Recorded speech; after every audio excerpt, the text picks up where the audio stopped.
I want you to imagine you are God.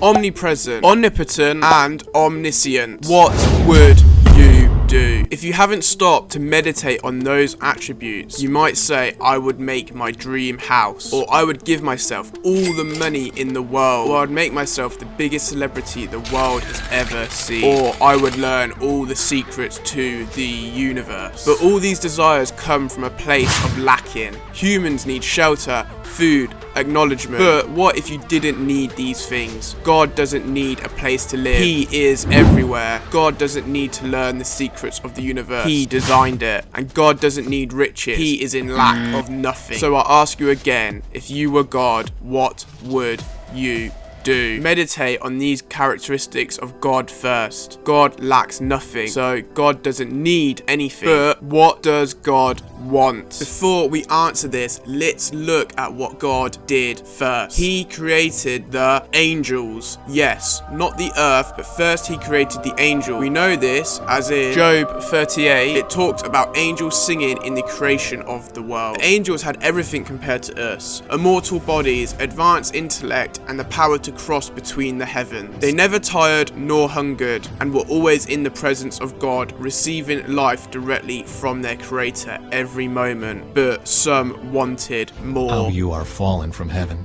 O shining star, son of the morning! You have been thrown down to the earth, you who destroy the nations of the world. For you said to yourself, I will ascend to heaven and set my throne above God's stars. I will preside on the mountain of the gods far away in the north. I will climb to the highest heavens and be like the Most High. So why create the angels to begin with? Well, let's look at the second thing God creates. Us. God then creates a second being with lesser intelligence, mankind. But something is different about this creation. Unlike the angels, we are made in God's image. Mankind was originally nothing like it is today. We were made to walk with God and to be immortal, but that didn't last long. Unlike the angels who sinned, they still kept their immortality and advanced bodies, still able to be in the presence of God and travel between the heavens. But mankind was now cut off from God. We, now knowing what was right and wrong, could choose. We now experienced hunger, pain, tiredness, grief, loneliness, and more. But why? It's almost as if God had two children, and the first is completely spoiled with great gifts, but that child never appreciated what was given to them. So God, with his second child, decided not to spoil us the same, so we would appreciate what it is like being in the presence of God more. So I ask you again, you are God and need nothing, but what does God want? A family that will choose him and love him because they know what the alternative is like. This is the purpose of everything.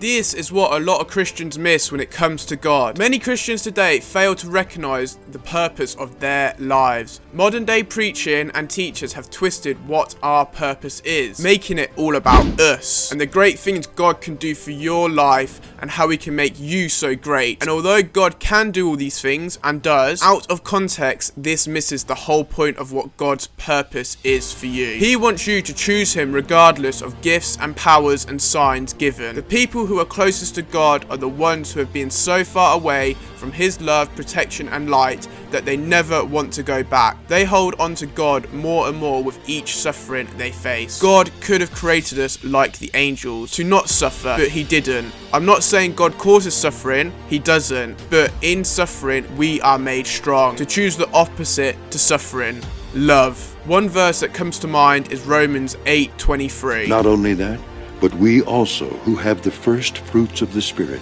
even we ourselves, groan within ourselves, eagerly waiting for the adoption, the redemption of our body. As believers, we should be eagerly awaiting the adoption and redemption into our new bodies, because we know what it's like not to have them. We are at war with the flesh every day, with the spirit at odds with the body. For the flesh lusteth against the Spirit, and the Spirit against the flesh. And these are contrary the one to the other, so that ye cannot do the things that ye would. But if ye be led of the Spirit, ye are not under the law. It's never been about joining a religion and doing certain things. God doesn't need you to do anything. but he wants you to be part of his family and to be led by his Spirit.